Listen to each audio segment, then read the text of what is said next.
Саламатсыздар ма?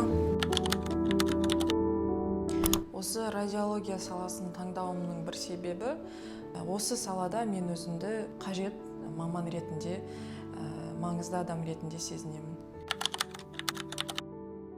Ең қызық сәттері осы бейнелерді қарап, адам ағзасында тағы қандай өзгерістер болып жатыр, қай ағза қандай қызмет атқарады, қалай осы зерттеу кезінде қалай өзгереді. Осы адамның ағзасының керемет, яғни мүшелерін көреміз. Ал қиын сәттері ол өте жауапкершілікті, яғни салқынқандылықты талап етеді кей жағдайларда.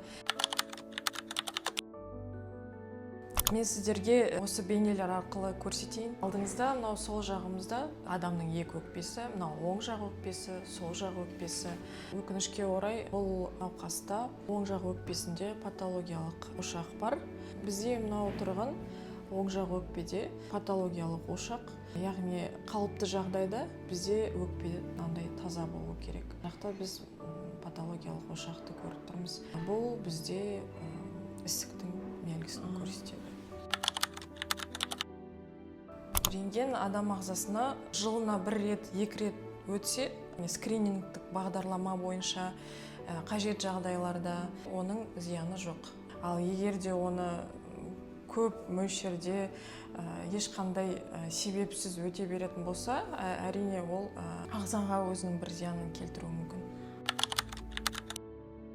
Біздің бөлімде рентген, маммография, КТ және МРТ аппараттарымен жұмыс жасаймыз. Қаласаңыздар, мен қазір бір аппаратқа барып сіздерді таныстыра аламын.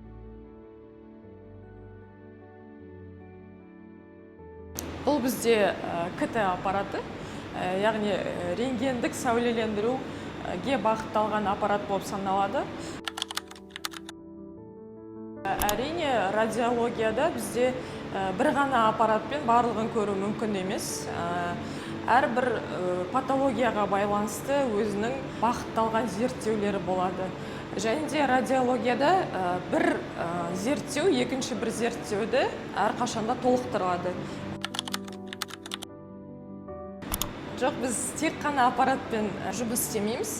Радиолог дәрігер ол көбінесе байқалмайтын болса да, ол диагноздың бірінші қойылуына, ары қарай емнің бағытталуына өте маңызды рөл атқаратын жауапты маман болып саналады.